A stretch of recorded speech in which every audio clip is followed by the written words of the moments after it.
Welcome, dear policy counselors, to this second meeting of 2021 of the Policy Council on the Right to the City. Just some formalities for the session. We have interpretation today in English, Spanish, French, and Italian. So please follow in the language that you prefer. My name is Federico from the Secretariat, and it's my pleasure to give the word to our Secretary General, Emilia Saiz, to launch this great meeting. Thank you. Thank you very much, Federico and World Secretariat team for pulling this together, and particularly thank you to all the members that are willing to join us in what you have described as a very intensive week as well. We are starting with the discussions in UCLG policy councils. I know that we have some of the participants that are still joining, and I would like to use just a couple of minutes to provide a background to what policy councils mean in our world organization. The policy councils are the spaces where elected officials discuss about topics that they think will be critical for the work agenda of the organization, but topics that have not turned specifically into policy, or those topics that, while they are being worked on already in the world organization, they need revisiting and deepening discussions to look for consensus. And the Policy Council on the Right to the City and Inclusive Territories is one of these spaces, and the space where we are paying particular attention to the issues of rights, human rights, but also the evolution of rights, where we are paying particular attention to issues like human mobility, the rights of migrants, where we are paying attention to inclusion and specifically to the issues around accessibility. How does the agenda on accessibility needs to look like in the cities of the future? How can local and regional governments impact that agenda? How can we build back better, knowing that we need to develop services that tend to all, that pay attention to everybody, to those that are empowered, but also to those in our societies that need empowerment. And we are also looking, and we have done a round of consultations with you, with the policy counselors, with your teams, and with partners in the network. And we have come to the conclusion that we will also need to look at issues like intergenerational responsibilities, for instance. How do the cities of the future take care of children, but also what kind of activities do we need to develop now to guarantee the interests of the youth? Also, in the big agendas that we are developing in United Cities and local governments through powerful mechanisms, such as our Committee on Social Inclusions, Participatory Democracy and Human Rights, that is human rights in particular, we need to go further and see how we can ensure that our membership, the full membership, commits to the development of those rights, to the implementation of those rights in the territories. But also, for instance, that we look at migration and human mobility from a different perspective. So some of the issues that are tabled today are issues like alternatives to detention, when migrants are coming to us, defining a new generation of rights. How does that look like in the technology, in the digital era? How does addressing inequalities look like in our current context, in a context with several crises piling up? It's not only COVID, but also climate. And the issue around the dignity agenda, which will be very linked also with the future of jobs. All of these topics are closely intertwined, and we need, from your political perspective, to actually progress. So we are very, very happy that we have our key membership dealing with these issues with us today, and that this policy council can actually complement the general background that our committees are going to then put into motion. And I am very pleased to have with us today Philippe Riot, Mayor of Rigny in France, who is the co-chair of the UCLG Committee on Social Inclusion, Participatory Democracy and Human Rights, a very important instrument for us to progress in these discussions, but most importantly, to work on implementation at local level. So let us start with you, Mayor. Welcome, Philippe. Thank you for being with us. Please provide us an overview, a framing of these big topics that we have. Welcome. Merci, Emilia. Bonjour à toutes et à tous. Très heureux d'être avec vous aujourd'hui pour ce moment très important des pouvoirs locaux et du rôle que doit jouer les droits humains, l'inclusion sociale et la participation démocratique. Nous sommes toutes et tous au début de la décennie des transitions, une transition écologique que nous devons réussir pour sauver la planète, l'humanité, les transitions sociales qui ont été bouleversées par la crise de la pandémie de Covid-19 et ses conséquences sanitaires, sociales et économiques. Et donc, plus que jamais, nous devons accélérer le programme, le calendrier, mais aussi le consensus que représente le droit à la ville, les territoires inclusifs et plus largement le thème de notre commission. Nous devons le faire parce que, je le disais, la crise a particulièrement touché les plus fragiles, les plus vulnérables partout dans le monde et a exacerbé la montée des inégalités sociales et territoriales. En France, par exemple, le chômage des jeunes, les étudiants, les migrants ont subi de plein fouet les ravages de la crise Covid. Nous avons pu également mesurer un peu plus fortement la fracture numérique et donc l'accès à un certain nombre de ressources avec cet outil qu'est le numérique. Et je crois pouvoir le dire sans erreur que les droits humains et l'inclusion sociale a reculé, même dans un pays comme la France, en tout cas dans des territoires déjà fragiles, c'est sûr. Alors, en quoi la nouvelle génération de droits peut nous aider à vivre une humanité inclusive par des territoires inclusifs? Nous pensons que, au-delà de nos piliers nous permettant d'avancer dans nos politiques publiques locales, les droits humains, le droit au logement, le droit à l'emploi, le droit à la formation, le droit à l'éducation, il nous paraît important que lorsque notre monde connaît des soubresauts, des tremblements de terre, de guerre, les droits humains à la paix et la promotion de la culture de paix nous paraissait un champ à expertiser, à mettre en œuvre localement, à innover, parce que, vous le savez, sans la paix, les droits humains sont encore plus bafoués.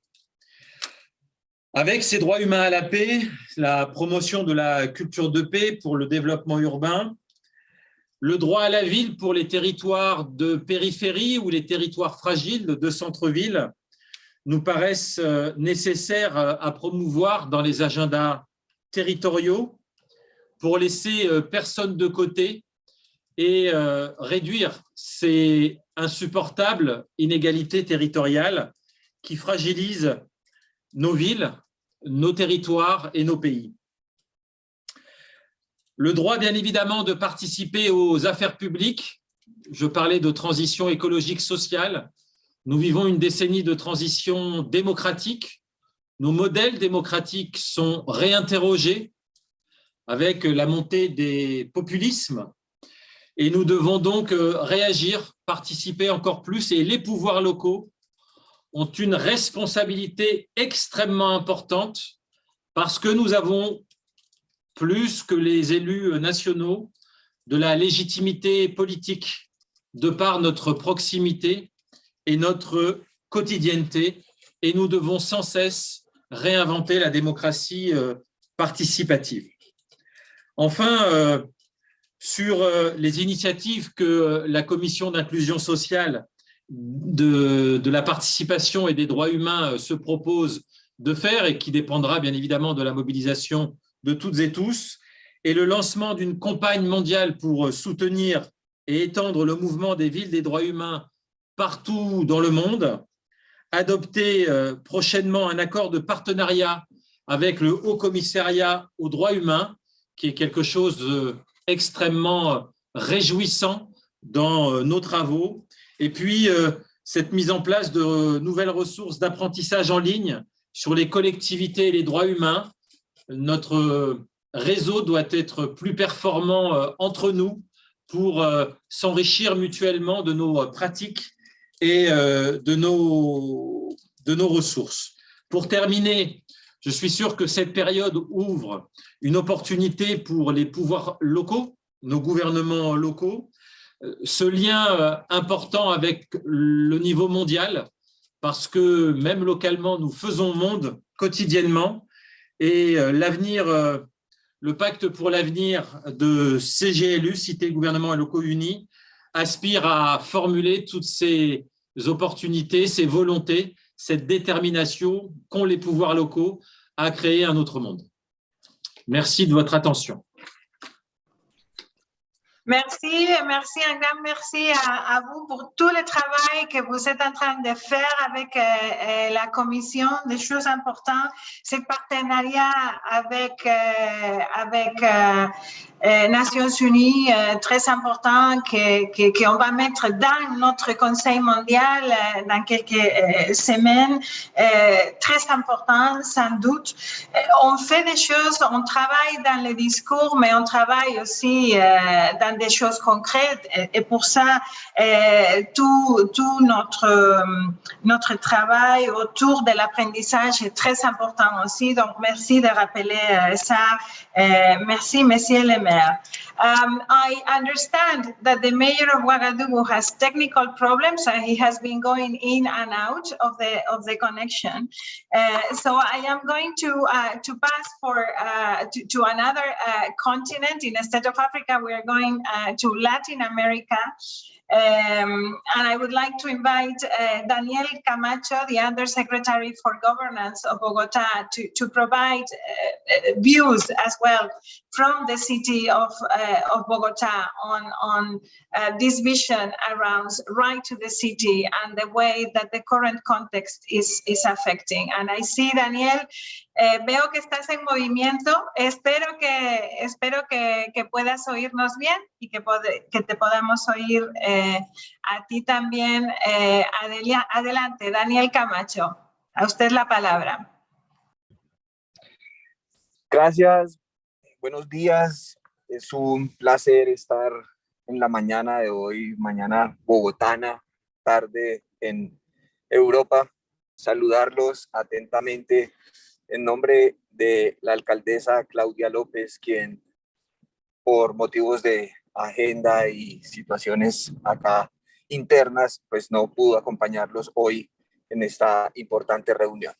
Efectivamente, uno de los temas en los que más hemos enfocado en Bogotá nuestras acciones tienen que ver con la inclusión social que es necesaria en atención a las dificultades naturales que nos ha traído esta pandemia y que se ha visto reflejada mucho más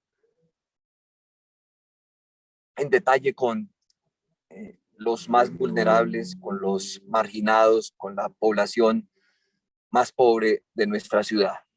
Y es por ello que nuestras acciones y el compromiso firme para mantener en nuestras políticas públicas y en nuestros planes, programas y proyectos un enfoque diferencial dirigido a esta población más afectada, dirigido a una población que hoy son notables las brechas, el distanciamiento con las ciudades y que más allá de la reactivación que queremos que prontamente tengamos en todos los escenarios y en todos los sectores de nuestra economía, pues nuestro trabajo está siendo enfocado en la inclusión social.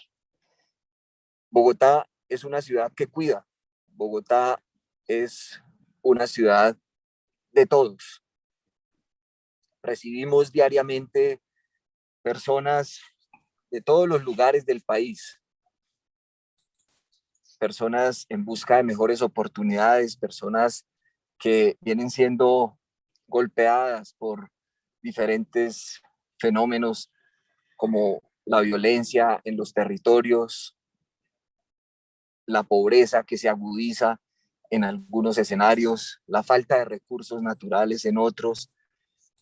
Y por eso Bogotá, de puertas abiertas para todo el territorio, se ha enfocado precisamente en cuidar, en ser una ciudad que cuida a través de sus programas, cuida a través de sus estrategias que emprende día a día para poder tener una ciudad armónica, una ciudad en paz, una ciudad con garantía de derechos, una ciudad que permita que estas personas a quienes enfocamos nuestras acciones puedan gozar de unas dignas y justas condiciones.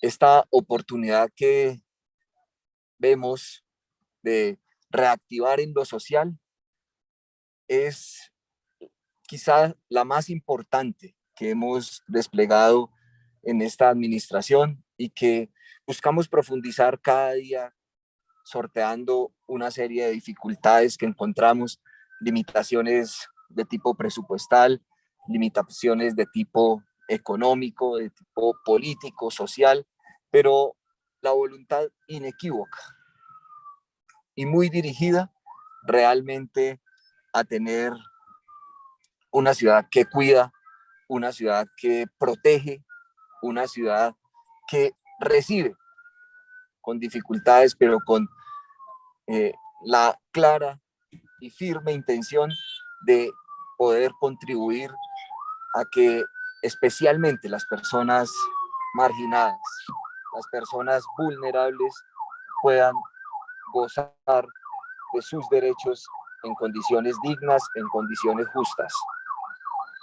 Y por ello también hemos enfocado nuestra política pública y nuestro plan de desarrollo denominado un nuevo contrato social, a apostarle precisamente a la sociedad que está un poco fraccionada, sociedad que está polarizada además y que evidencia notablemente esos grandes brechas que se abrieron y que se agudizaron por la pandemia por COVID-19. Es inmensamente grato poder compartir estas palabras con ustedes. Decirles que Bogotá es, además de la ciudad que cuida, que protege a su gente, es una ciudad que espera reactivarse, especialmente en lo social, en brindar oportunidades a las comunidades más pobres, más vulnerables, y que hacemos un esfuerzo inconmensurable para proteger a todas nuestras comunidades en torno a la garantía de derechos y a la paz. Gracias, Daniel.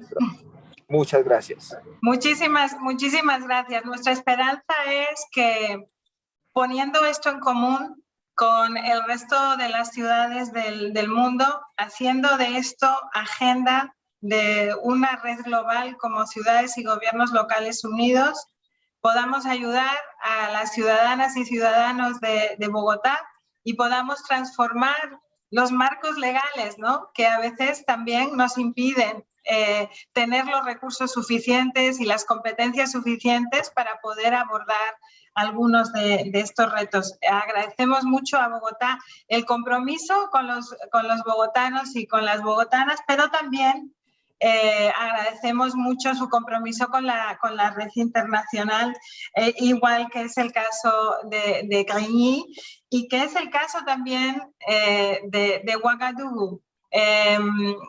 Je suis vraiment ravie de voir qu'on a réussi à avoir la communication avec Monsieur le maire de Ouagadougou. Armand, bienvenue à cette discussion. À vous la parole pour nous donner un peu le contexte des droits à Ouagadougou. Vous avez 4 minutes, Monsieur le maire.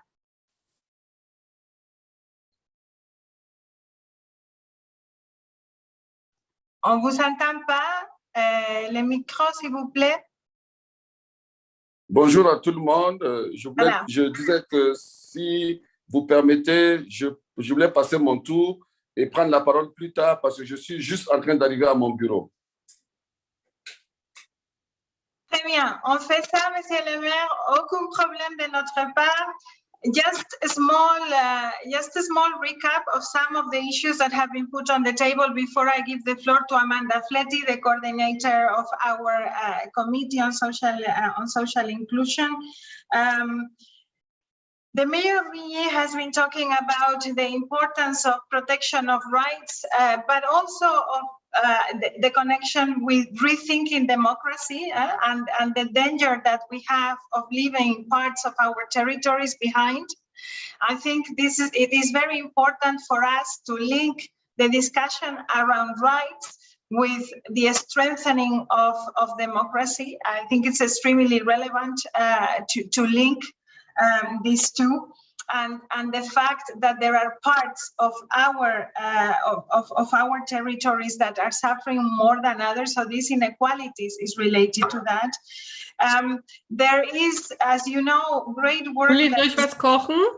I think that someone is talking, but I hope we can put the mic off. So it is important also to realize that we need to look at issues around human mobility, which are extremely important in the light of the work that we are developing around the Lampedusa Charter.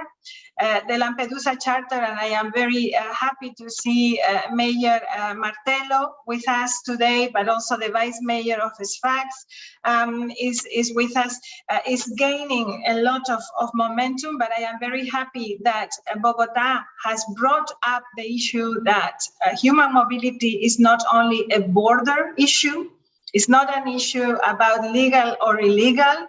It is about an issue also within countries. And if we look at this from that perspective, I think the agenda of local and regional governments can become stronger in their interlocution with with national governments. And finally, the care agenda that Daniel Camacho was bringing from Bogota. And Bogota as a city that cares. Care is very much at the heart of the Pact of the Future that Philippe Rio was referring to, a new social contract transforming the relationship with nature, with people, and with government, putting care at the center. So some of the very basic issues are really tabled. Amanda, I wish you all the best for this discussion among our political representatives. I see we have the Vice President for Europe, Carola Gunnarsson, with us, and many others. Good luck. I leave it to you and come back to you later, probably with the mayor of Ouagadougou as well. Good luck, Amanda. Thank you for being with us today. Thank you, Emilia. It's a pleasure to be with you today. And well, we have a lot of work. We have not that much time, but we have a very interesting discussion to come on how we can well, put in the agenda the national right to the city and renew it also. I would like just to recall that UCLG adopted the right to the city a couple of years ago. It was not an easy option. It was not an easy decision to make. And UCLG was pioneer also in recognizing the function, the social function of the city, and recalling also the importance to renew the social contract at the local level. And we have this policy council within UCLG to talk about all of these priorities. So I would like to give the floor without further ado to our policy councillors as they could share their vision, their priority, the way we could advance better this agenda within UCLG and for the Pact of the Future. So please, first I would like to call the Mayor of Sala, Carola Gunnarsson, who is also Vice President of the Swedish Association of Local Authorities and Region. She's also Vice President of UCLG for Europe. Mayor Gunnarsson, please, the floor is yours. Thank you very much, and hello to every one of you. During the earlier sessions, when we have discussed the rights to the city, we have emphasized on a lot of issues that we need to take into account in our daily work to build inclusive cities. We must work to build sustainable societies where democracy, human rights, and gender equality are the foundation and the solid ground that we build upon. We also must take concrete action to build green, sustainable cities. We can't afford to wait to act against the threat of climate change. The consequences of climate change are becoming increasingly serious. The torrential rains, the drought spreading, the forest fires that are becoming more and more difficult to extinguish. We see how extreme weather leads to major consequences. We will see an increasing number of migrants due to the climate changes and the extreme weather. A lot of cities in the world has a huge problem with air pollution. The climate is a question of health, a question of safety. People are affected around the world every day of their everyday lives due to the climate change. We must work together to protect our planet and our people and ensure a greener, more resilient future for all of us. Action needs to accelerate to tackle the climate crisis through collaboration between governments, businesses, and civil society. Each of us have a part to play. To make a change, we must act from the global agreements, and we must make changes in everyday life. What we eat, in what way we travel, how we produce and consume makes a difference. We must provide keys for the citizens to make sustainable choices. We must make it easy to take everyday steps towards a green society. The changes have to be done in everyday life, and each step counts towards a green recovery and a climate neutral society. Local sustainable solutions are based on local commitments. The pandemic shows us that we can make a change together with ambitious and inclusive action. The science-based and inclusive climate action must be at the center of all decision-making. When the countries of the world adopted the 2030 Agenda for Sustainable Development in 2015, we agreed to a plan of action towards a more sustainable society. It is about ending poverty and hunger and about protecting the planet. For instance, for managing natural resources sustainably and taking acute measures to address climate change. It is also about fostering fair, peaceful, and inclusive communities, free from fear and violence. We are all in the 17 goals, and we need to continue to localize the Agenda 2030. We must have written strategies. We would take local action, and we need to use democratic dialogues to involve people. When we build back better after the pandemic, we need to cooperate with different stakeholders, with science, with business, and the civil society. To make people engaged, we need to define and ask the question, how does this impact people? To create commitment is the key issue to build back better. We need political strategies for this, but above all, we need a political will to change. We need tools and we need to act. Our networks within UCLG are important in this work. The importance of Agenda 2030 is to create inclusive democratic societies where we leave no one or no place behind. And this is definitely the definition of the rights to the city. Thank you. Thank you, Mayor Gunnarsson. Thank you for reminding us the interconnection, interrelation between all these topics, and that's why we need also to have this work around the Pact for the Future and to connect all these challenges that we are having, showcasing that only like a comprehensive approach of all these challenges will be the path to build these inclusive cities that we are looking to have. It reminds me also that one of the outcome of the forum of Gwangju we had 2 weeks ago on human rights cities was we don't only want to build back better, but we want to build forward fairer. And I think it's also something we want to maybe to bring from the Policy Council on the Right to City, and from these cities who have special commitment at the local level is having looking for this transformative path, and hopefully that would be the inputs that we'll be sharing after the Policy Council. I would like now to invite our next speaker to take the floor. It's the mayor of Lampedusa, Salvatore Martello. Mayor, during the last Policy Council, you proposed this great work around the Lampedusa Charter, and we would like to hear from you where you are on this process, and what could you share with the other policy councillors on that?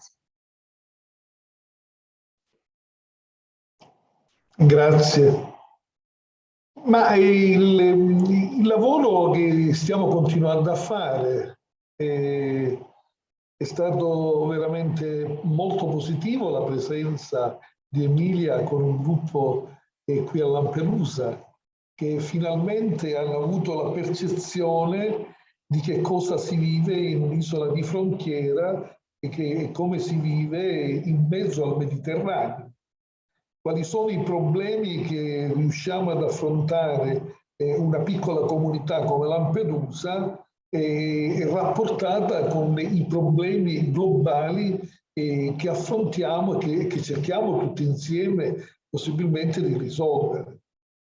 Non credo che saremo determinanti nella riuscita della... We will be the ones that will solve all the problems in the world, but this charter is one of our objectives.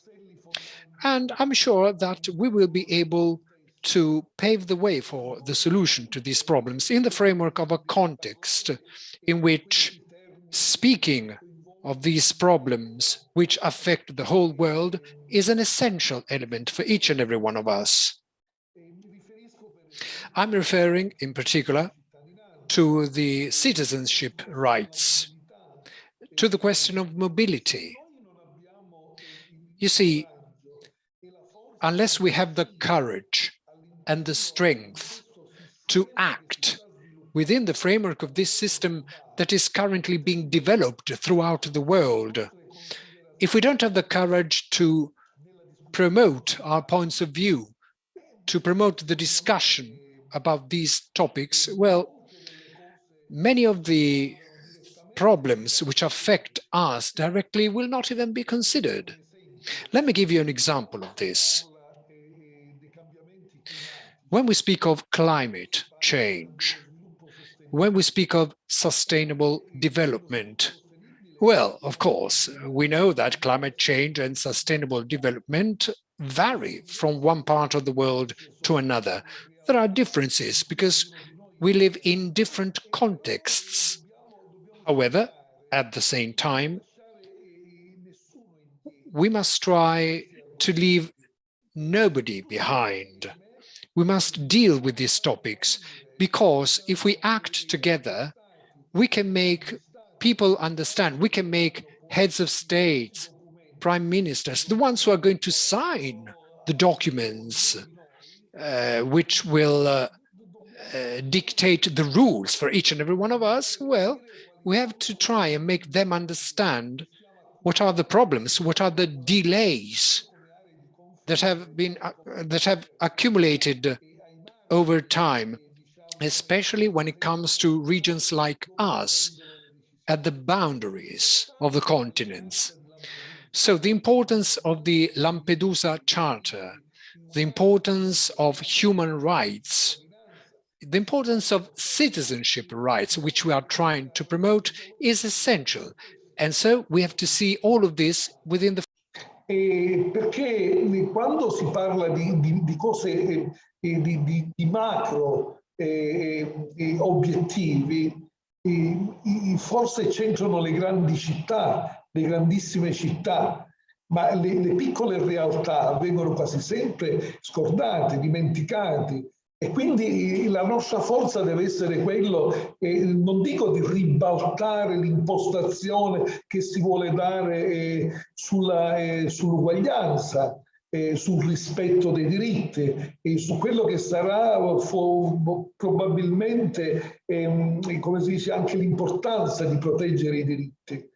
E quindi c'è bisogno che noi acceleriamo le nostre carte, come si dice, acceleriamo i nostri processi, perché fondamentalmente la politica globale va più forte di noi. E non possiamo arrivare dopo che vengono prese le decisioni. C'è bisogno che arriviamo prima che vengono prese le decisioni da parte degli Stati. Allora, per quello che riguarda l'ambiente, per quello che riguarda l'innovazione tecnologica, quello che riguarda i cambiamenti climatici, c'è bisogno che anche noi arriviamo prima, per poi possibilmente confrontarci con la grossa realtà e sulle grosse decisioni che vengono prese direttamente dai capi di governo in questo contesto. Come per esempio bisogna accelerare anche la discussione sul fenomeno delle migrazioni, anche perché ancora oggi assistiamo a delle proposte oscene che vengono fatte da parte di alcuni stati europei, dove nell'89 noi abbiamo avuto, è caduto il muro di Berlino, e ancora oggi ci sono stati che chiedono, per bloccare il movimento delle persone, chiedono di rialzare dei nuovi muri, di rialzare dei nuovi confini. E poi alla fine anche la stessa proposta dell'Unione Europea di tutelare i confini di Schengen, cioè praticamente invece di fare un salto avanti, come si sta cercando di fare dal punto di vista economico, dal punto di vista ambientale, dal punto di vista sociale, sociologico, fondamentalmente abbiamo una regressione solo ed esclusivamente perché ognuno di noi vuole proteggere il proprio orticello.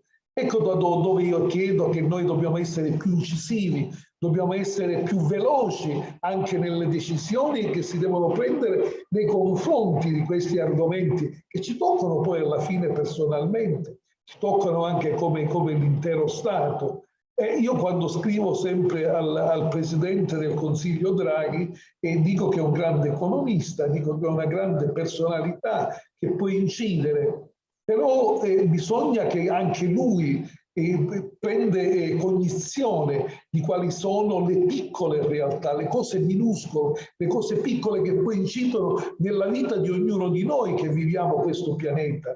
Ecco, bisogna da parte nostra avere il coraggio possibilmente di sfidarli nella competizione per raggiungere questo diritto di cittadinanza, che sia veramente uguale per tutti, che ci sia la voglia di ritornare a quel senso di pace che mette nelle condizioni poi di realizzare tutto il resto, perché tutto il resto è collegato al quieto vivere, ma anche alla pace che ci può essere nel mondo oggi e possibilmente anche in futuro.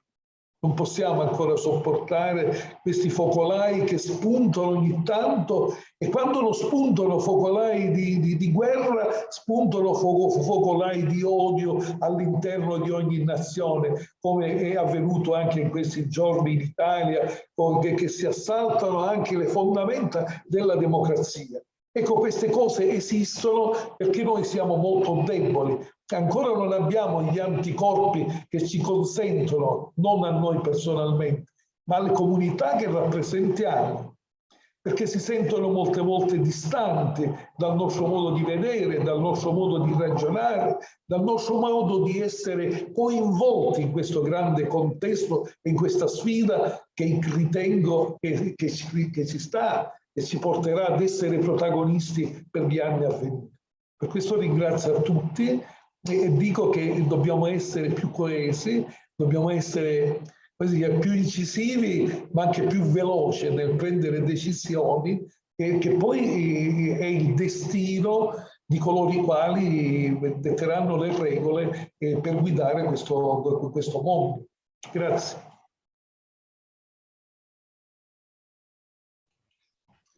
Thank you, Mayor. Thank you for recalling the universality principle of human rights, and that migration is the strong agenda where I think we can say that almost no city around the world has the legal competence to address migration. And this discussion we're having around the Lampedusa Charter and this vision, the political vision that we're defending, is also a way for us to showcase how local government can find possibilities to address local challenges that are, well, very connected to global challenges, and a way also to make this debate on the right to the city real with the inhabitants and as a comprehensive approach, including all kind of groups, including the one who doesn't have the legal status to live. So thank you for bringing this debate on building inclusive citizenship for all. And we look forward to hear from the Lampedusa Charter in the next months. Thank you so much, Mayor. I would like now to invite Fabiana Goyeneche from the city of Montevideo, to take the floor, because I know that you will need to leave soon. So Fabiana, if you would like to share with us a little bit insight from Montevideo, the floor is yours. Muchas gracias, Amanda. Buenos días o buenas tardes para todos y para todas.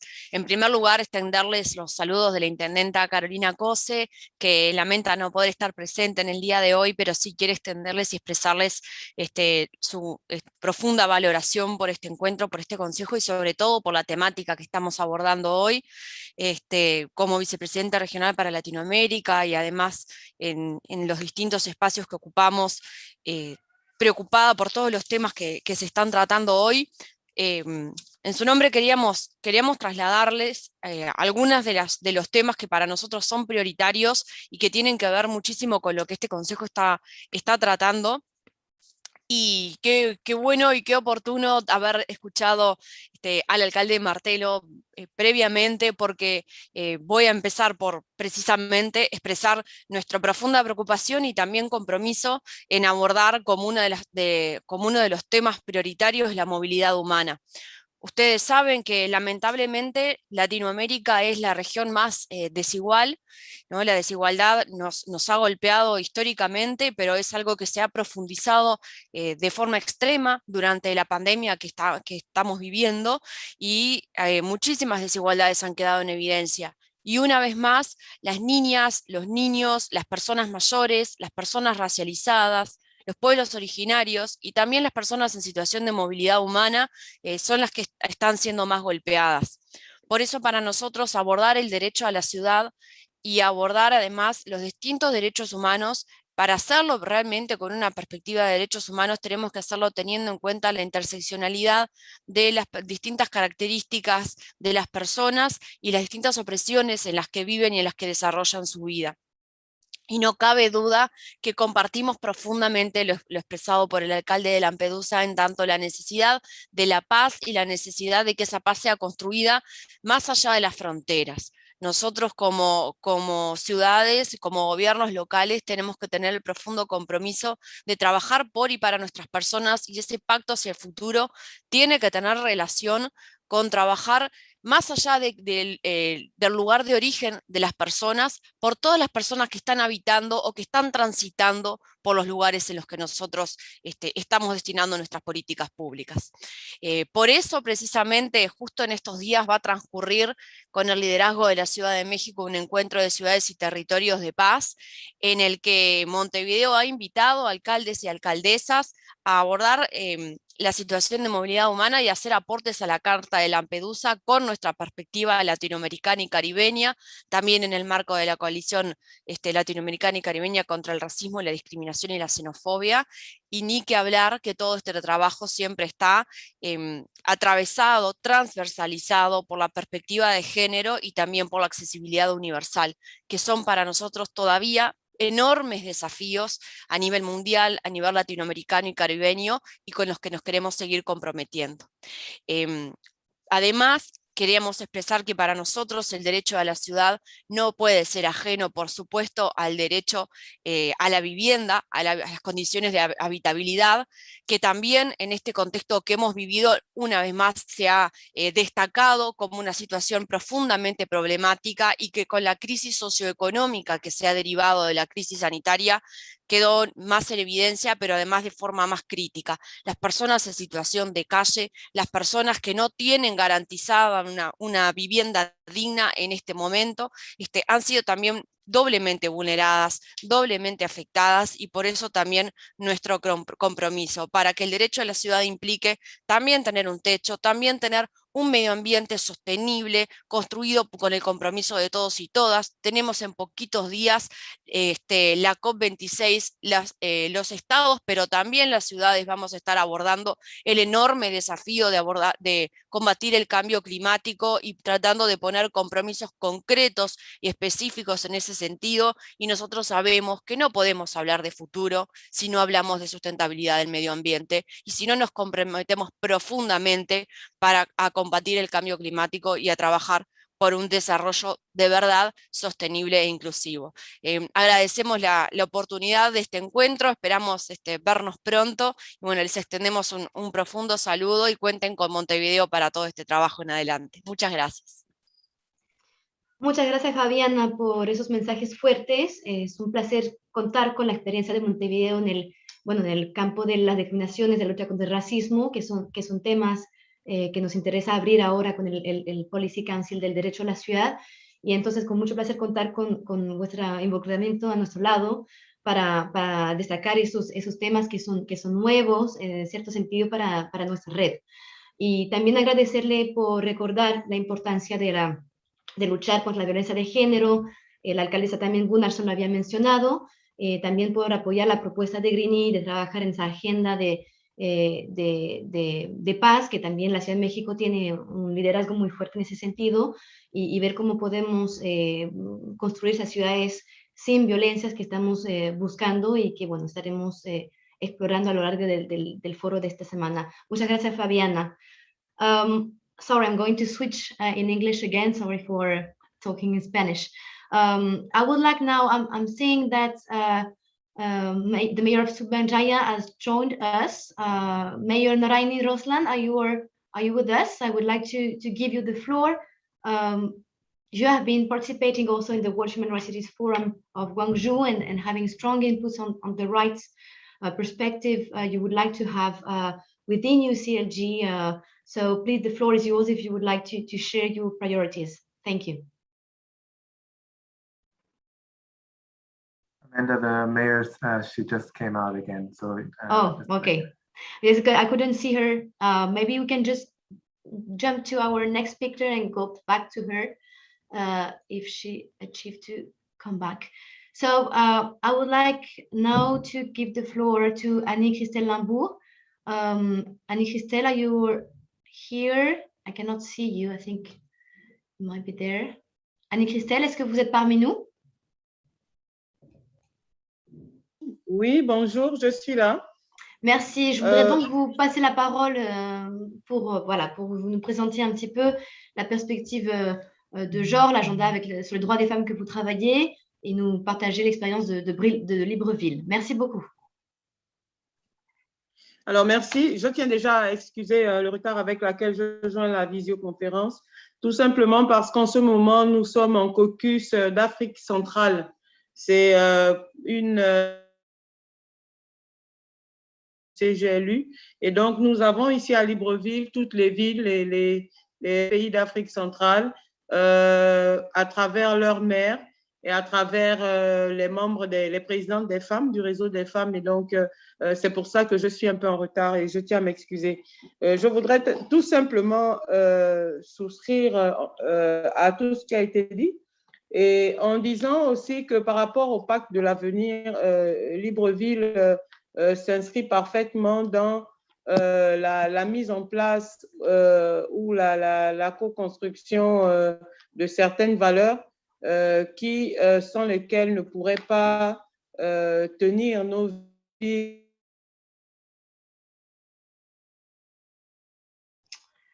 Annie-Christelle, je crois que nous avons des problèmes de réseau. On vous a perdu. Peut-être vous pouvez enlever la caméra pour qu'on puisse mieux vous écouter. Est-ce que vous nous entendez? Oui, je vous entends. Allez-y, oui. Je vous laisse continuer peut-être sans la caméra, comme ça on pourra vous entendre mieux. D'accord, mais je ne sais pas où est-ce que, jusqu'où vous m'avez entendu pour que je puisse continuer. Non, c'est bon, on vous a entendu jusqu'au dernier mot. Après, il y a une coupure, mais je pense qu'on a entendu que d'accord, ok. Oui. Oui, tout à fait. Et en ce qui concerne donc le pacte d'avenir pour les personnes, nous sommes d'avis et nous soutenons le fait qu'il va forcément falloir. Non, malheureusement, ça coupe trop. Je crois qu'on n'arrive pas à vous entendre bien. On fait une dernière tentative. Est-ce que vous nous entendez? Non, bon. On continue et on reviendra vers vous si on arrive à rétablir la connexion. So, sorry for these technical issues. That's always the problem with having the virtual session. So we will get back to Mayor of Subanjaya and Mayor of Libreville, Deputy Mayor of Libreville, if we can have access to her. I would like now to invite the Deputy Mayor of Sfax, Wajdi ID, to share the experience of the city, share the priorities You have been also a very active city in the migration agenda and working with us on the Lampedusa Charter. Please, Wajdi, the floor is yours if you'd like to share some comments and priorities about Sfax. Thank you. Thank you, Amanda. Merci Amanda. Merci tout le monde. Je salue tous les représentants des villes qui participent dans ce conseil avec nous. Vraiment, je suis très honoré d'être parmi vous.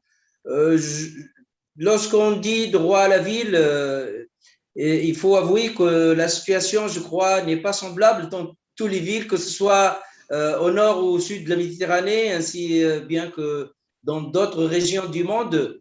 Au sud de la Méditerranée, vraiment, la situation est un peu spécifique. Ça fait 3 ans que nous vivons pour la première fois de l'histoire de la Tunisie, la démocratie locale, après les élections de 2018. Tout est nouveau pour nous. Lorsqu'on dit droit à la ville, on dit les villes de droit, est-ce qu'elles existent chez nous ou pas encore? Lorsqu'on dit transition, on vit la transition sur 2 niveaux, transition locale, transition nationale. Malheureusement, ça patine toujours, c'est pas toujours bien installé avec la crise qui persiste et continue. Et dans tout cela, nous vivons des phénomènes nouveaux pour nous, la migration, l'accueil des migrants, des réfugiés, dans un cadre qui bouge toujours, dans un cadre qui n'est pas bien encadré au niveau juridique, au niveau institutionnel, et on vit presque les mêmes phénomènes que vivent d'autres villes. Lampedusa, avec M. Martello, qu'on a bien comparé lors de notre visite commune, et j'étais honoré par la ville de Lampedusa pour bien voir directement le phénomène migratoire qui bouge. Alors, nous, à Sfax, nous vivons l'accueil des migrants, la transition des migrants et aussi le départ de nos frères et sœurs. Vraiment, c'est nouveau pour nous, en absence totale d'un cadre qui nous peut-être aide à bien gérer le phénomène. Mais franchement, est-ce que le local reste toujours local? Je ne crois pas. Nous vivons le phénomène de la migration, de l'asile au niveau local, mais ça influe le régional, l'international. C'est pour cela que nous ne pourrons jamais parler du local au sens plutôt du terme. Et je dirais que partager les expériences et être solidaire avec d'autres villes, surtout au niveau de la Méditerranée, c'est une stratégie que nous menons, ainsi bien que post-Covid, ça nous pose beaucoup de questions. Nous avons pu, jusqu'à nos jours, mener le combat contre cette pandémie-là avec le soutien et l'appui des acteurs de la société civile. Et pour la question migratoire, je crois que nous soutenons la charte proposée de M. Martello, la charte de Lampedusa, et pourquoi pas, nous pourrons même penser à un pont de paix entre le sud et le nord, entre Sfax et Lampedusa, et nous souhaitons que ça se passera au niveau de la CGLU, au niveau du conseil politique.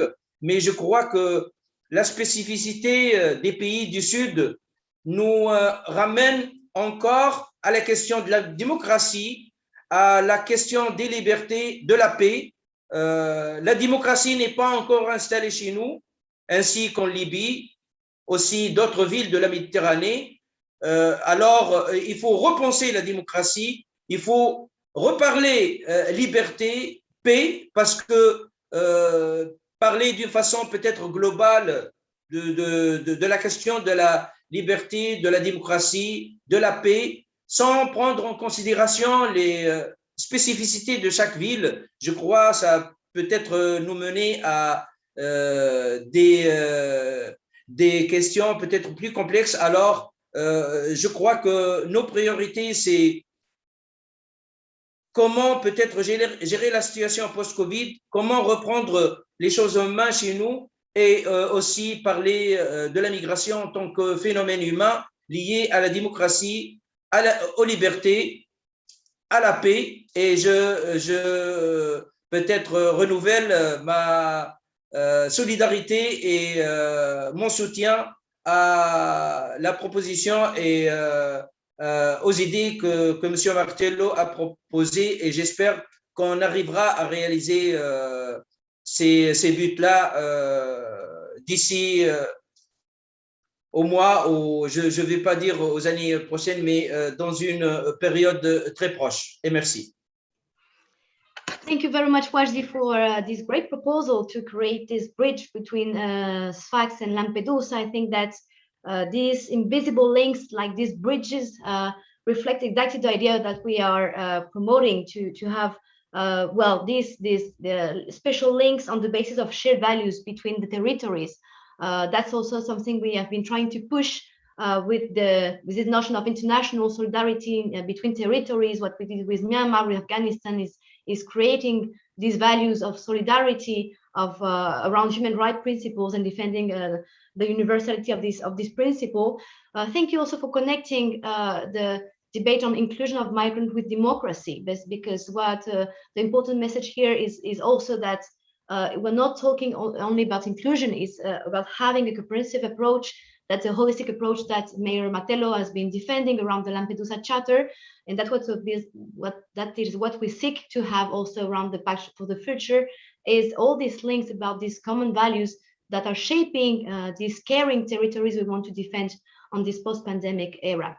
I would like now to give the floor to our next speaker, Maite Selva y Huertas, Mayor of Begur and Vice President of the Catalan Association of Municipalities. Mayor Selva y Huertas, the floor is yours.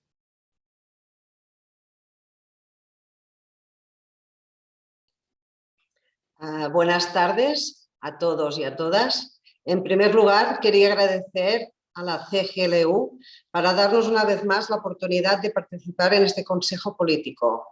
Una oportunidad para intercambiar, identificar y detectar las prioridades que debe llevar a cabo la red de ciudades locales. Este Consejo sobre Derecho a la Ciudad y Territorios Inclusivos es el espacio idóneo para profundizar sobre el derecho a la ciudad y abordar aquellas necesidades y prioridades que los gobiernos locales deben afrontar. En referencia a las futuras temáticas que se nos plantean, primero, por lo que al racismo y a la discriminación se refiere, desde los entes locales tenemos la obligación de generar políticas de no discriminación y que sobre todo se tengan en cuenta las personas más vulnerables. Debemos tener en cuenta que cada condición minoritaria aumenta proporcionalmente la discriminación. Necesitamos políticas que vayan de la mano de todos aquellos mecanismos que puedan empoderar al más desfavorecido. Pero sobre todo es necesario incrementar las medidas punitivas para aquellos que lo discriminan. Punto número 2, ciudades intergeneracionales. En la actualidad se están diseñando las urbes con un concepto de sostenibilidad, modernización y conectividad. Conceptos que las ciudades más desarrolladas están muy bien y funcionan muy bien. Las planificaciones urbanas deben presentarse en ser más sostenibles y saludables para toda la población. Ciudades más sostenibles y saludables, pero a la vez ciudades más intergeneracionales. Un debate que debe abordarse urbanísticamente y también socialmente. Cuando nos referimos a las discriminaciones, no solo nos referimos a aquellas personas discriminadas por razón de género, raza o condición social, etc. También nos referimos a las personas con discapacidad o movilidad reducida o aquellas que necesitan también algún tipo de atención social. Las ciudades deben ser inclusivas y pensar en que sean ciudades intergeneracionales, en que se puedan atender a las necesidades específicas de cada persona en cada etapa de su vida. Desde los gobiernos locales tenemos la obligación de impulsar proyectos que promuevan la convivencia intergeneracional, compartiendo espacios y proyectos entre generaciones. Ejemplo sería escuelas compartiendo espacios y actividades. Ciudades para toda la vida y para toda la vida. Los gobiernos locales debemos ofrecer respuestas a las necesidades de los más vulnerables, pero también para garantizar la cohesión social a largo plazo. Además, como administración más cercana a la ciudadanía, debemos comprometernos en dar refugio a aquellos que lo necesiten y también ayudar a las familias migrantes a integrarse en la sociedad, ofreciéndoles universalidad de los derechos. Finalmente, queríamos hacer hincapié en el impacto de la COVID-19 en las ciudades, un impacto que está teniendo efectos devastadores. La pandemia está amenazando a las ciudades, poniendo en peligro no solo la salud pública, sino también la economía y el tejido social. Como alcaldesa, debemos abordar este tema como uno de los prioritarios. La COVID-19 está teniendo unos efectos sociales y económicos devastadores globalmente. Se prevé que los movimientos migratorios seguirán en auge.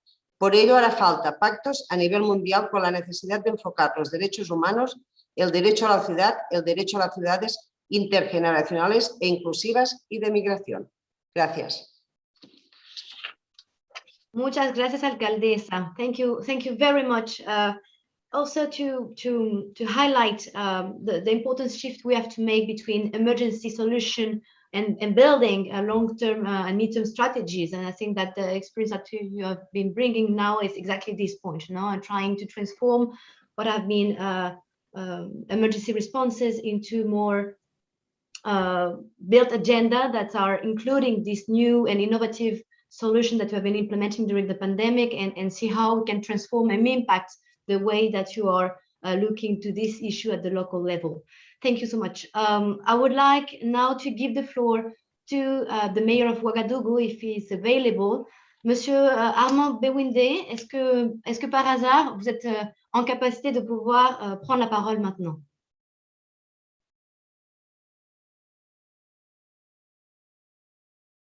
Je vous demanderai il faut que vous ouvriez le micro. Il faut que... Non, allumez, voilà. C'est bon, vous m'entendez maintenant?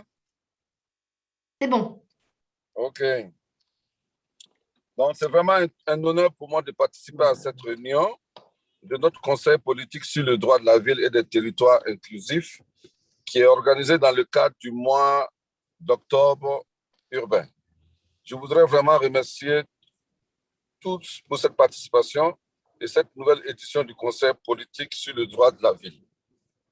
Et comme vous le savez, le Conseil politique est un mécanisme clé pour inclure les voix des membres dans la stratégie politique de l'agenda de l'Organisation mondiale. Il est particulièrement crucial de concrétiser et promouvoir la vision, de ne laisser personne à côté dans les réponses et les efforts de récupération après la crise de la COVID. Nous, en tant qu'autorité locale, nous avons déjà montré le rôle que nous avons joué, un rôle clé dans la prise en charge des personnes les plus vulnérables et exclues. Maintenant, par rapport à ce que nous constatons, comment élargir l'agenda des droits humains à l'échelle locale et mondiale en exploitant les concepts de la nouvelle génération de droits que droit à la paix, l'accessibilité, la numérisation, la mobilité. Comment promouvoir l'accessibilité universelle dans un bien commun, comme un bien commun et un pilier de la fourniture de services publics équitables. Il faut également que nous puissions évaluer l'impact de la COVID sur la mise en œuvre locale du droit de la ville et la localisation de l'agenda 2030, ainsi que d'aborder la réduction des inégalités sociales et spatiales à travers des récits communautaires. Explorer et renforcer une vision territoriale qui aborde et protège la mobilité humaine comme un droit à toutes les étapes du processus de migration et favoriser le processus locaux d'inclusion. Aborder l'implémentation et protection du droit au logement. Maintenant, dans cette nouvelle édition du Conseil politique, plus en profondeur en proposant de nouveaux thèmes prioritaires pour l'agenda du droit de la ville. À l'avenir, nous avons l'opportunité d'apporter ces priorités au pacte pour l'avenir. Un processus clé pour le CGLU qui établira une feuille de route commune sur la promotion du contrat social basé sur les personnes, la planète et le gouvernement. Ce pacte va contribuer également à l'initiative de notre programme commun établis par le Secrétariat général des Nations Unies. Plus précisément, de la part des participants à ce conseil, des contributions sur des sujets tels que comment aborder le racisme et la discrimination en tant que cause principale d'inégalité au niveau local et en tant que violation des droits. Comment promouvoir la dignité et le concept de ville intergénérationnelle, ainsi que la justice climatique. Quel suivi pour l'agenda de la mobilité humaine et de la paix, en touchant particulièrement l'agenda des alternatives à la détention, à la détention. Sur cette question de mobilité, il y a dans mon pays, le Burkina Faso, la situation des déplacés internes, avec une situation beaucoup plus complexe, car il y a des enjeux de survie déjà, avec des enjeux d'inclusion sociale et économique. Nous espérons que cette discussion sera fructueuse et qu'elle permettra de refléter nos priorités, besoins et aspirations dans le processus du pacte pour l'avenir qui établira notre feuille de route commune pour les années à venir. Je vous remercie. Merci beaucoup. On est ravis d'avoir pu vous écouter, de vous avoir parmi nous, monsieur le maire de Ouagadougou. J'en profite, je pense que ça serait intéressant, puisque vous êtes coprésident, de redonner la parole peut-être à notre haute coprésidence de Grigny, qui est peut-être dans les parages. Si elle souhaite, si monsieur Rio, vous souhaiteriez aussi partager quelques commentaires, peut-être à la vue de ces premières interventions. Je vous invite à, monsieur Rio, je vous invite à prendre la parole si cela vous dit, pour partager peut-être quelques premières impressions par rapport au... Amanda, c'est Elsa Touré. Il vient de répondre à un coup de fil urgent pile au moment où tu lui demandais. Donc, je pense que ça va lui prendre 3 minutes. Je suis désolée. Ok, bon, bah, tu me fais signe si on peut revenir vers vous à la suite. Ça marche. So maybe next we can just open the floor after hearing this very good intervention from our cities on the priorities.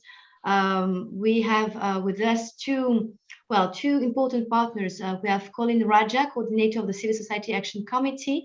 Colin, if you would like maybe to share your first impressions about the agenda that we are proposing for the Policy Council on the Right to City. Thank you very much, Amanda, and thank you to Fatima and to UCLG for the Policy Council meeting, they're inviting us. We've been enjoying a really good collaboration and cooperation with UCLG in terms of global migration policies, and we've been actually been cooperating closely in terms of getting different speakers from local authorities through the UCLG network who have been participating in our People's Migration Challenge most recently, which is a webinar series that looks at a range of different priorities related to migration at the global level. We are, the Civil Society Action Committee, we are the largest civil society network engaging in global migration in the world. And I emphasize the word global. In that respect, over the last 3 years, we found that the global environment is actually regressing, going backwards in terms of increasing nationalism at a really hyper level. National governments not being willing to take up even the commitments they've been obligated to under, for example, the Global Compact for Migration. So it's not been the best time, I should say, over the last 3 years, even before the pandemic, and certainly the pandemic has only exacerbated these conditions at different levels.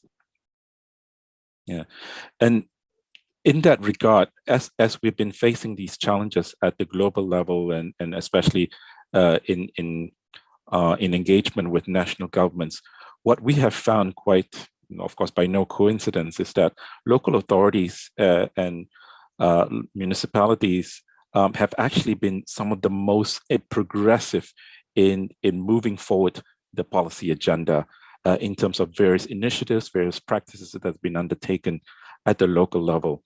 And this has been done, as a number of speakers have mentioned, also in collaboration or in cooperation with local civil society organizations and local migrant and diaspora communities, having them at the center of decision making and having them at the center of implementing these policies. And that has really been interesting and very exciting to think about and to talk about. And that has given us a new and renewed hope of how we can move the agenda around migration. Indeed, I think some of you have mentioned that national governments, Mayor of Lampedusa was talking about it earlier, and how the national governments have been proposing policies that are less and less effective nowadays. And in fact, even though certain policies, as you've mentioned, the alternatives to detention as possibly one of the focus areas, even though detention is the mandate of the national government, the implications of that, the results of that, the expansion of that is really felt at the local level in a very deep and very real way. And we have found, for example, we've cited many times how municipalities and local authorities have provided access to services for migrants and diaspora and refugees, regardless of their status. And this is really critical, especially in the time of the pandemic. And we think it's even more critical now in the recovery and how we build back better, if that's possible. It's essential that the access to services at all levels, not just healthcare, but access to education, to public services, to transportation, all of those things, in order to rebuild what has been lost in the pandemic. We need the cooperation, we need the direct engagement of migrant communities in local authorities, in municipalities, and without the fear that they might be perceived of having from implementation of national migration policies. And I think alternatives to detention is a very fascinating one that you picked up on. Detention obviously is one thing that we have been focusing for a long time, but I have to say that there is a deep debate being experienced by civil society at the global level about this. We are, first and foremost, we are committed to end detention in all aspects, but in the steps as we move towards that, one of the things we want to see and we want to propose, and we've been really, really pushing for this, is how we can move from detention in the typical traditional detention centers into something that's more community-based and rights-based. These two aspects are fundamental. And we think that municipalities and local authorities can play a vital role in making that happen. You are already making that happen in many different ways. And I think this is really important. If the more that happens at the local level, and the more cooperation you will find with civil society at the local level, and even at the national and global level, you will find that these become more and more the examples that we hold up as best practices. And we propose that national governments undertake. So again, that's just one example. And I think the other thing that you mentioned around race is something that we have been engaging on. We see racial injustice as completely intertwined with migration, and those two cannot be separated. Even if we talk about xenophobia and discrimination and among, we need to look at the inherent injustices faced in racialized migration policies.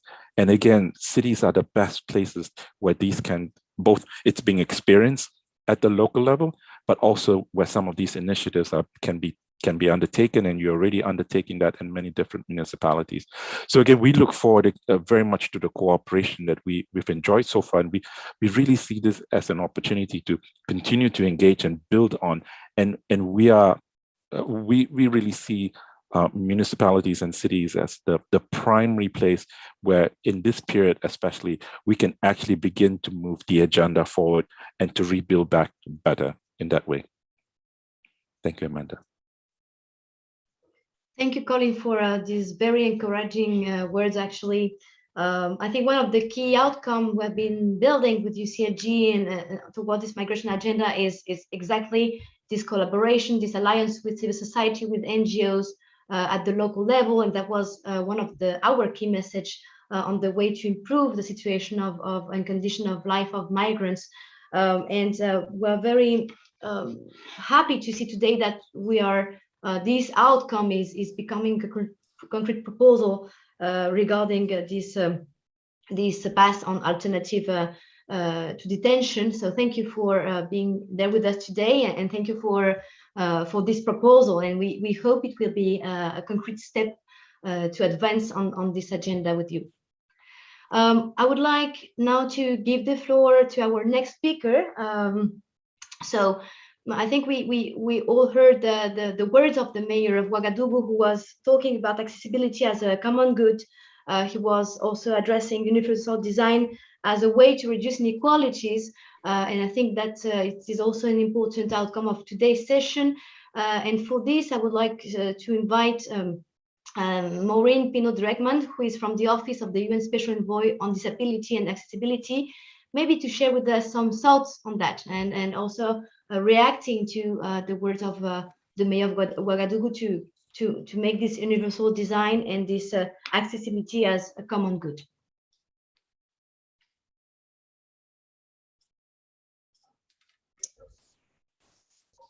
Buenos días o buenas tardes a todas y a todos los presentes.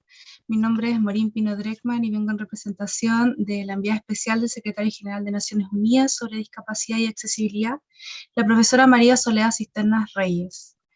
Primero que todo quiero presentarme, soy una persona blanca que está utilizando lentes, estoy utilizando un suéter de color rojo y tengo el cabello rubio oscuro.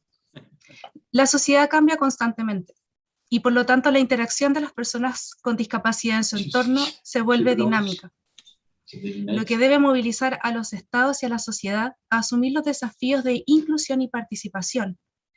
La Convención sobre los Derechos de las Personas con Discapacidad de Naciones Unidas, o CDPD, consagra un enfoque basado en el modelo de derechos humanos, orientado a promover y proteger los derechos de las personas con discapacidad. El artículo 9 de la mencionada Convención trata la accesibilidad universal como un factor clave a fin de que las personas con discapacidad puedan vivir en forma independiente y participar plenamente en sociedad.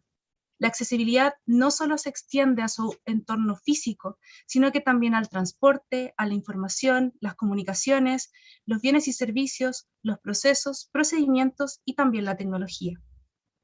La Agenda 2030 para el Desarrollo Sostenible establece en su ODS 11 que los estados deben hacer que las ciudades y los asentamientos humanos sean inclusivos, seguros, resilientes y sostenibles, relacionados estrechamente con el derecho a la ciudad, lo que se entiende como la posibilidad de construir una ciudad en la que puedan vivir dignamente todas y todos, reconocerse como parte de ella y donde se posibilite la participación inclusiva de todas y todos con perspectiva de género en diferentes ambientes, tales como la educación, la salud, el trabajo, la educación, la vivienda, entre otros.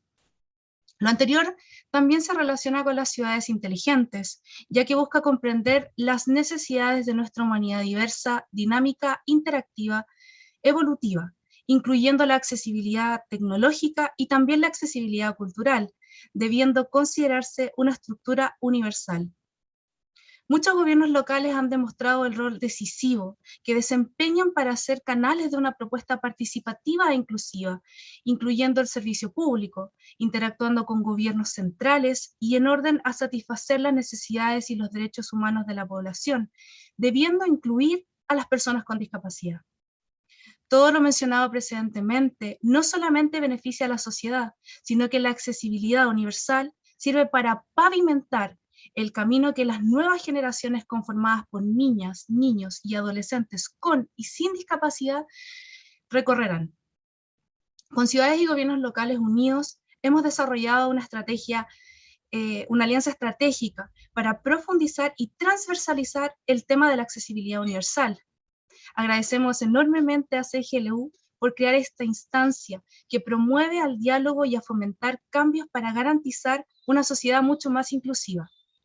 Asimismo, quisiéramos mencionar con entusiasmo que actualmente nos encontramos desarrollando junto con CGLU una declaración desde niñas, niños y adolescentes con discapacidad para reconocerlos como parte importante de nuestra sociedad y también garantizarles el derecho a la inclusión y participación en un sistema educativo inclusivo de calidad, accesible, libre de abuso, violencia, acoso, discriminación, en igualdad de condiciones con todos los demás. Esta declaración será presentada el día 3 de diciembre del presente año en el contexto del Día Internacional de las Personas con Discapacidad y también en la conmemoración de la celebración de los 15 años de la adopción de la Convención sobre los Derechos de las Personas con Discapacidad de Naciones Unidas, a la cual quedan todas y todos cordialmente invitados. Muchas gracias. Thank you very much, Maureen, for sharing. And we all put in our agenda the date of December 3 for the presentation of the declaration, and very happy to hear from this declaration and see how we can engage better with UCLG towards the key message on this declaration. So thank you again. And I would like also to, well, take the opportunity to encourage our constituency to contribute to the work of the UN Special Rapporteurs. It was great alliance to have both alliance with UN Special Rapporteurs and local governments. So thank you again for being with us today. I would like maybe now to go back to Mayor Rio, if you are available. Yeah, thank you, Mayor. If you would like to share some comments on what you heard.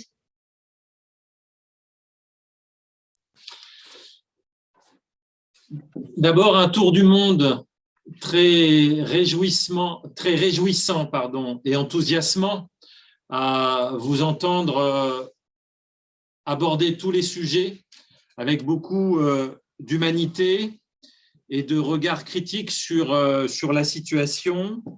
Peut-être deux choses me paraissent importantes sur la méthode. Cette nouvelle alliance avec l'ONU est extrêmement importante pour les pouvoirs locaux. Et puis, je reprendrai les propos de mon collègue maire de Lampedusa qui disait que les villes avaient un pouvoir si et seulement si elles étaient rapides et agiles. C'est-à-dire que nous avons une force de frappe importante. Faut-il encore le faire avec rapidité, parce que effectivement, nous sommes peut-être moins puissants, mais pour autant très intelligents et agiles si nous nous donnons les moyens de réussir. L'autre sujet porte sur les droits humains et nous voyons que le droit à la ville, des choses qui étaient très admises dans les pratiques des pouvoirs locaux des villes, aujourd'hui, des nouveaux droits se font jour dans un monde qui sera de plus en plus urbain. Et je remercie aussi les propos des uns et des autres parlant des grandes villes, des villes moyennes, mais aussi des petites villes. Et c'est extrêmement important. Dans ce monde urbain, la question de l'accessibilité universelle, les questions de droits humains à la paix ont été plusieurs fois mentionnées par les collègues. La réalité des migrations mondiales sont autant de sujets que nos villes doivent mieux intégrer à leur politique locale, avec celui, bien évidemment, des droits que nous manions depuis un certain temps, y compris de droit à la dignité humaine, je pense, de la lutte contre les pauvretés qui atteignent à la dignité humaine. Voilà, à ce stade, en 2 minutes, quelques propos. Merci, Monsieur le maire. Merci encore d'avoir partagé vos commentaires à chaud sur ces premières propositions et premières idées. As we are talking a lot about the partnership with the UN, and I'm seeing that Bahram Ghazi from the OCHR is with us, I would like maybe to open the floor to all the participants, and then maybe starting with Bahram Ghazi. We presented in the previous Policy Council this agreement with the OCHR. Maybe you would like to share more comments about what you heard on the priorities of the cities, and also maybe to respond to what our Secretary General said during the Guangzhou Forum. We don't only want to observe human rights, we want also to act and to transform. And I think that this agreement is part of our commitment as UCLG to observe, act and transform regarding the human rights agenda. So Bahram, the floor is yours. Merci beaucoup. Si vous me le permettez, je vais commencer en français et je passerai à l'anglais plus tard. Déjà, je voudrais remercier M. Philippe Rio pour ces mots positifs concernant l'accord que nous allons avoir entre les deux organisations. bien entendu, nous espérons que cet accord n'est pas juste un accord verbal, mais également que dans la pratique, nous allons arriver à faire des choses très positives que nous avons déjà commencé. Depuis déjà plusieurs années, nous faisons des choses extrêmement intéressantes avec UCLG et avec les gouvernements locaux. Alors, bien entendu, tous les thèmes qui ont été abordés durant cette heure, inégalité, changement climatique, mobilité, racisme, les questions d'handicap, la justice intergénérationnelle, tout ça sont liés aux droits humains. Mais j'aimerais dire que ce n'est pas uniquement une question légale. Les droits humains ont des impacts bien plus profonds que ça. Que ce soit au niveau de rendre les rapports de force différents entre les différentes parties de la société ou les différentes parties des groupes qui constituent les villes, c'est un changement de perception de la mise en place de la personne humaine au centre des préoccupations de tout le monde, que ce soit l'État, l'économie, la finance, etc. Et dans une certaine mesure, on peut dire aussi que c'est une façon différente de voir l'urbanisation ou peut-être les villes qui parfois deviennent déshumanisantes, et nous aimerions avoir des villes humanisantes qui rapprochent les gens, qui leur permettent de se développer de manière harmonieuse. And let me change now to English.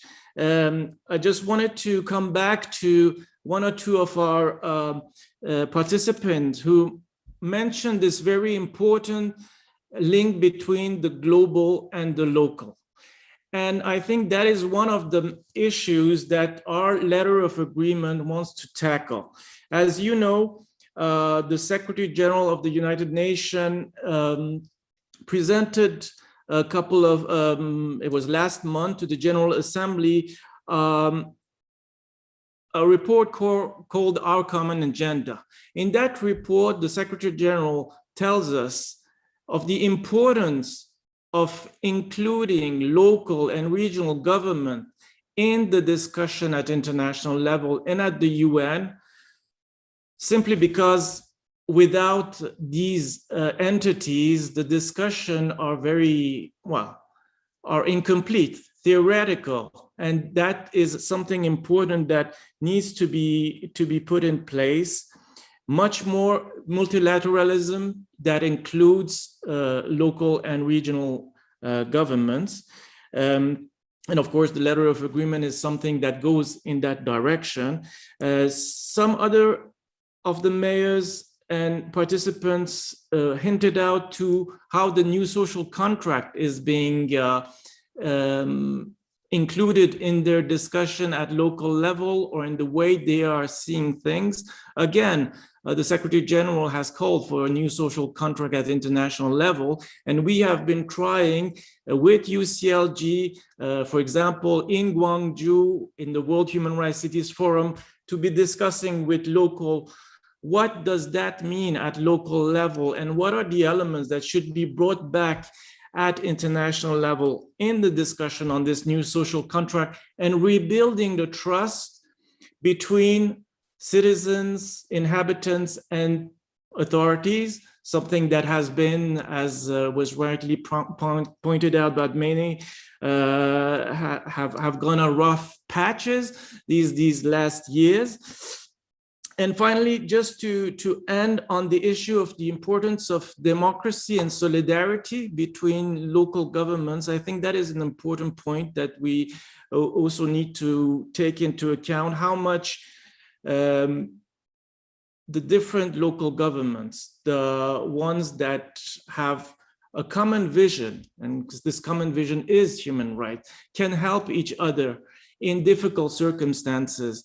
Last week, we had the Fundamental Rights Agencies Forum in Europe with lots of mayors from the former Eastern Europe, talking how much they wanted to do things in a very difficult context, national context.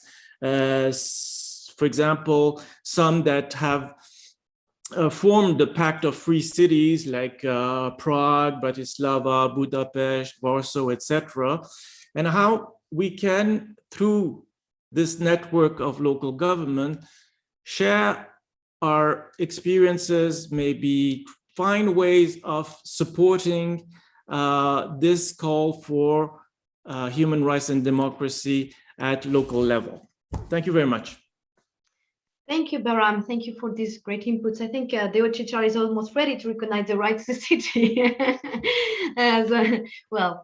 Thank you. No, thank you again for sharing these values that we're trying to push together with this agenda. I think that words are very shared with most of our policy councillors around the table, the virtual table.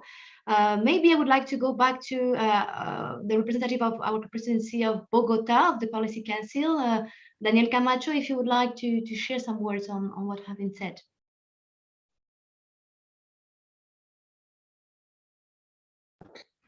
Sí, muchas gracias. Efectivamente, ha sido muy enriquecedor participar de esta reunión, haber escuchado las diferentes intervenciones, puntos de vista, que yo creo que coincidimos de manera general en los temas que queremos abordar, en los desafíos que tenemos como gobiernos, como ciudad, y por supuesto en el fortalecimiento de las relaciones locales y globales que permitan una articulación efectiva para enfrentar estos retos enormes que tenemos principalmente en materia de movilidad, movilización social, movilidad urbana, desplazamientos y demás en nuestros territorios. Bogotá, como les señalaba al inicio de esta importante reunión, es una ciudad que cuida, es una ciudad que protege y que a través de su plan de desarrollo por una Bogotá, un contrato social y ambiental para la Bogotá del siglo XXI busca proteger de manera especial cada uno de estos factores de riesgo en los que nos encontramos y que pese a las adversidades derivadas en materia de salud, de orden público y de diferentes factores que nos empañan un poco nuestra evolución, pues estamos en la disposición de ser muy resilientes y de contribuir de manera positiva en la búsqueda de soluciones internas y en aportar en cada uno de los escenarios en que podamos participar. Muy agradecido con cada una de sus intervenciones, muy válidas y muy propicias para ambientar nuestra discusión acá en torno a una ciudad tan grande como es Bogotá y que busca cada día mejorar en los servicios que ofrece y en la atención de su población más vulnerable. Muchas gracias. Muchas gracias, Daniel. Un placer. I'm seeing that Mayor Gunnarsson would like also to take the floor. Please, the floor is yours.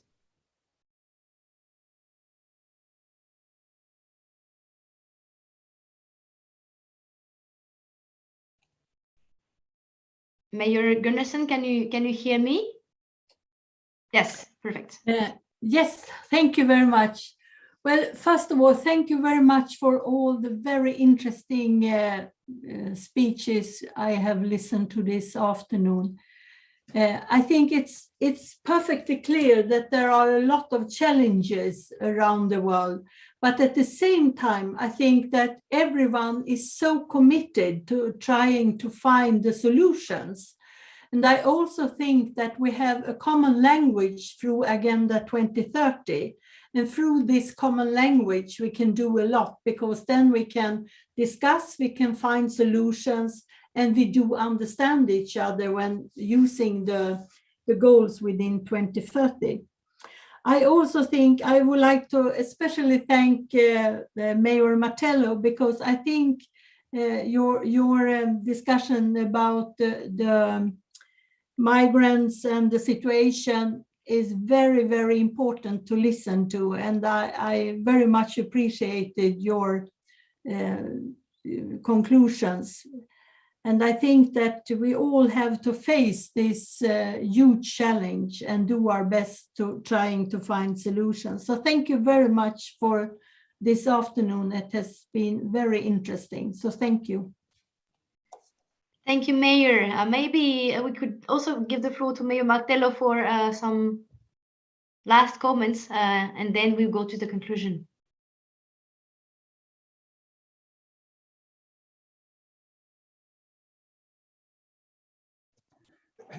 Ma intanto vi ringrazio io, perché è importante che arrivi il messaggio e che il messaggio venga compreso e diventa come si dice, oggetto di discussione di tutti noi.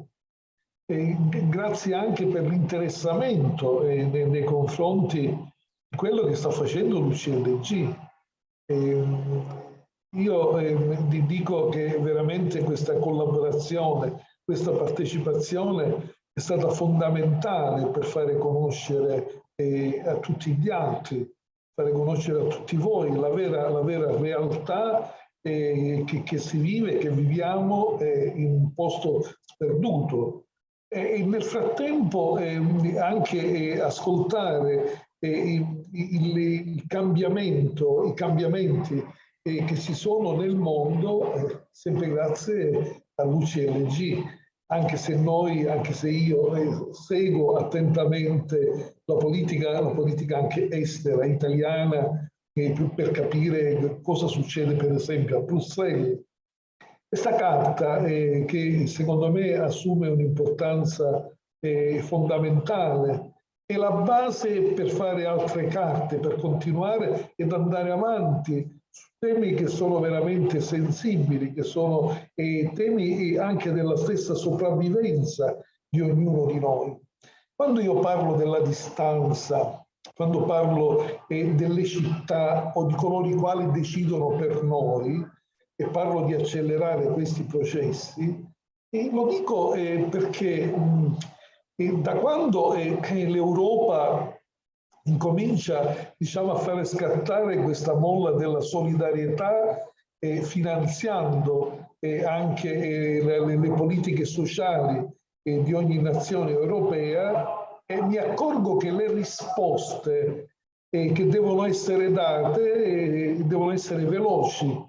Veloci perché non abbiamo addirittura neanche il tempo nelle richieste che ci viene fatte da parte del governo italiano per rispondere all'Europa, non abbiamo neanche il tempo di elaborarle.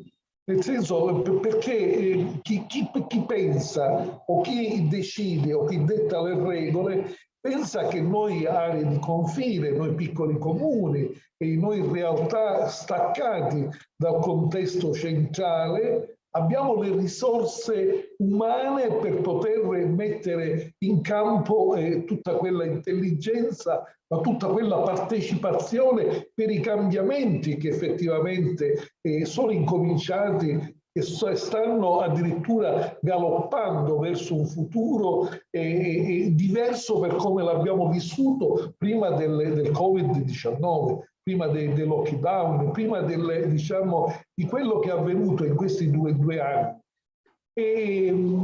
Io credo che la funzione che abbiamo noi è quello di cercare di spostare l'attenzione, e parlo di noi, nei confronti dei nostri cittadini, renderli partecipe in questa lotta di trasformazione, per cercare, dicevo poco fa, di non lasciare nessuno indietro, cercare di abbattere quei muri che abbiamo anche all'interno delle nostre piccole società, dove c'è molta discriminazione, dove c'è poca solidarietà, dove c'è molto egoismo, dove ci sono tanti, io parlo sempre, non lo so se la competitività dell'invidia che ci fa poi molte volte bloccare o o ci fa crescere in maniera disuguale, nel senso che c'è una parte che va più veloce, segue e riesce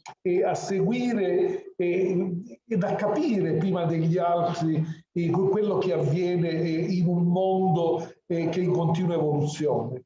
Ecco, il discorso, noi assistiamo molte volte ad una cosa semplice, possibilmente noi cerchiamo come si dice, di esprimere solidarietà nei confronti di alcuni tabù che sono posti dalla nostra società sulla discriminazione, non solo razziale, ma anche di genere, cioè sui diritti essenziali, sui diritti, come si dice, talmente piccoli che poi diventano delle grosse discriminazioni a livello nazionale. E quel tentativo che molte volte si fa in alcune nazioni, non viene esclusa l'Italia, di ritornare ancora a quest'odio sulle discriminazioni che si vogliono come si dice, riproporre dopo che sono stati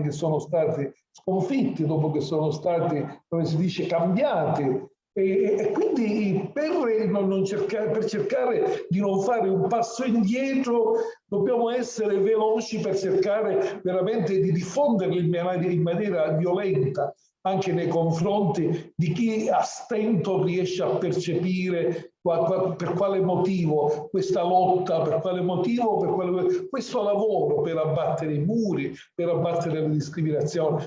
Ecco, il senso dell'accelerazione che dico, non è detto che poi acceleriamo tutti, è quello di non fare un passo avanti coloro i quali cercano di togliere, come si dice, quei diritti essenziali che ci abbiamo conquistato durante questi anni. Cioè, l'accelerazione è quella di non far emergere sulla debolezza dopo Covid praticamente quei sentimenti che creano e cercano di spaccare le nostre società, il nostro modo di essere, il nostro modo di vivere, eccetera, eccetera. Dobbiamo avere, come si dice, quella percezione di non dare spazio a coloro i quali tentano di farci ritornare indietro. Ecco, l'accelerazione serve solo ed esclusivamente che un incitamento nei confronti di ognuno di noi per cercare di occupare gli spazi che gli altri ci vogliono togliere dopo che li abbiamo conquistati. Grazie.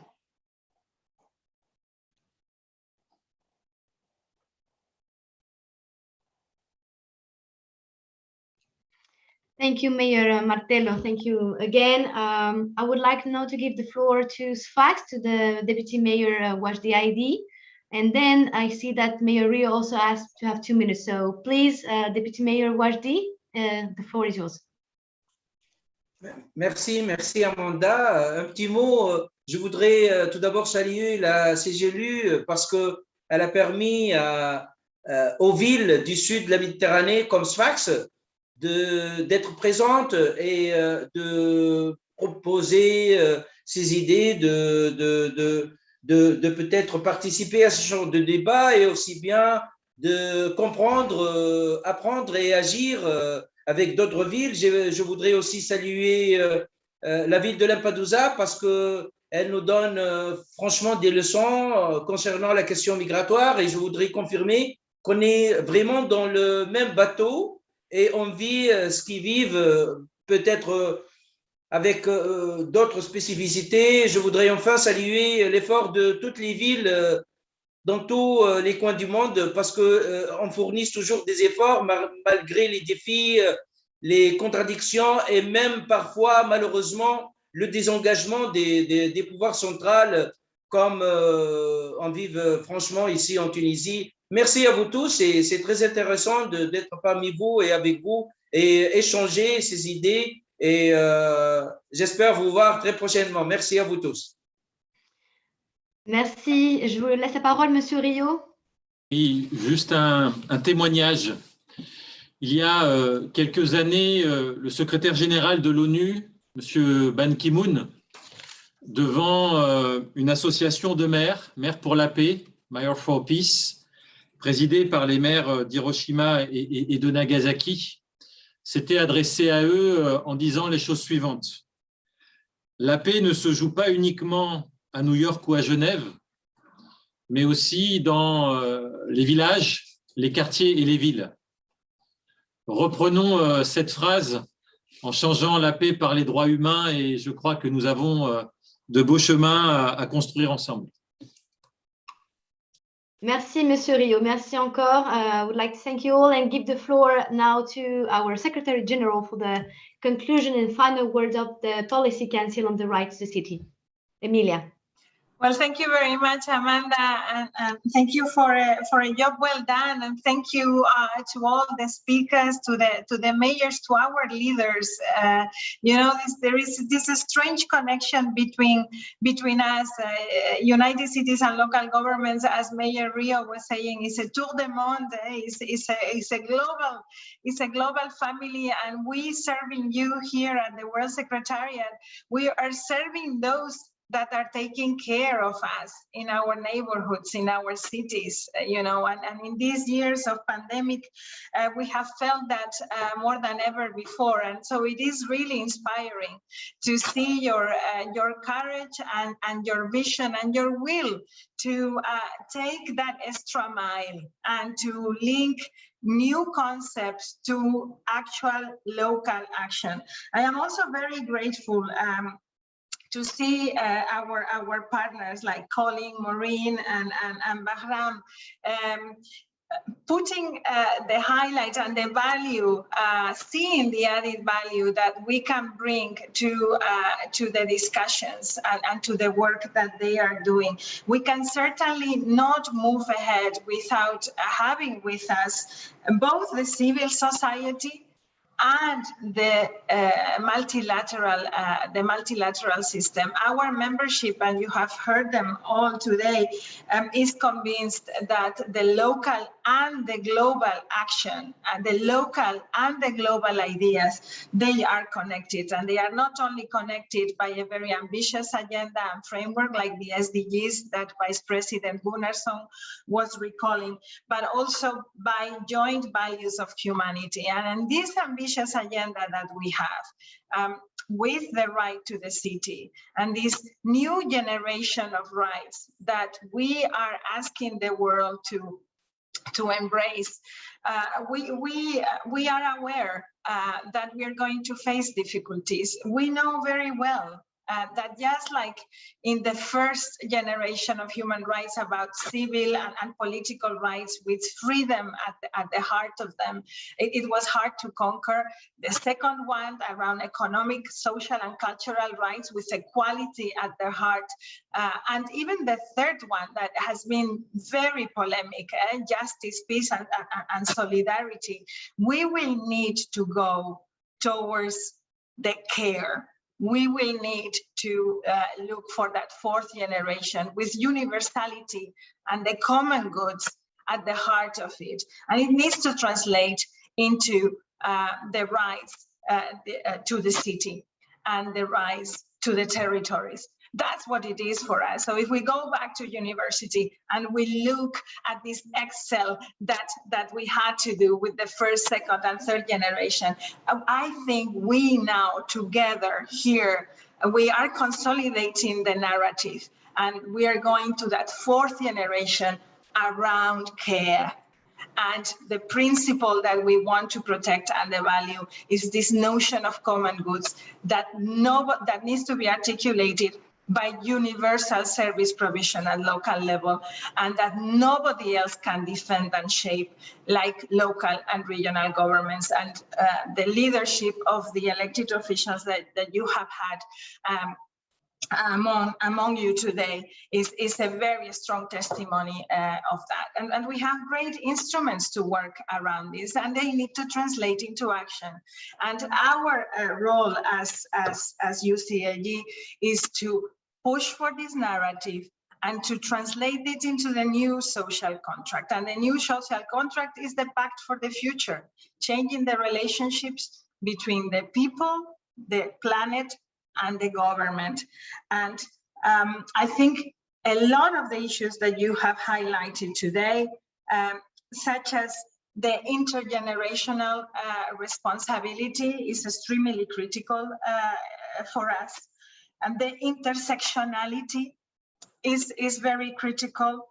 That bridge of peace that also the Vice Mayor of Sfax was calling for will be a very important element on it.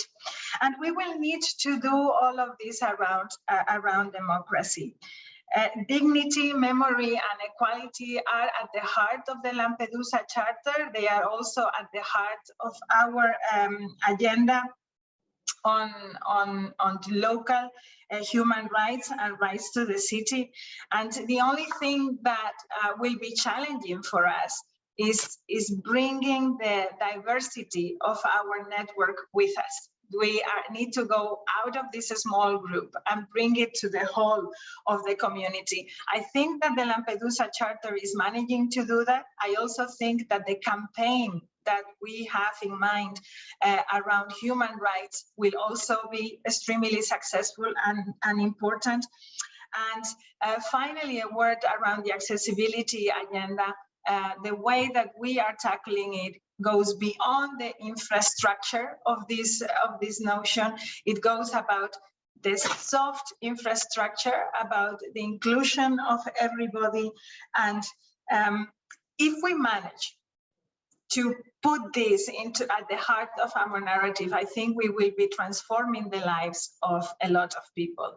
We have great hopes for the discussions within this policy council, but above all, to take your discussions and your priorities to the heart of the work agenda of the organization. So thank you again for inspiring us, but above all for implementing this everywhere in your cities, in your towns, in your territories, in the neighborhoods. Thank you, everybody. We will make sure that your messages reach our World Council that is going to be meeting very soon in November. And until then, please do stay healthy, safe, and creative. Thank you, everybody. Bye-bye.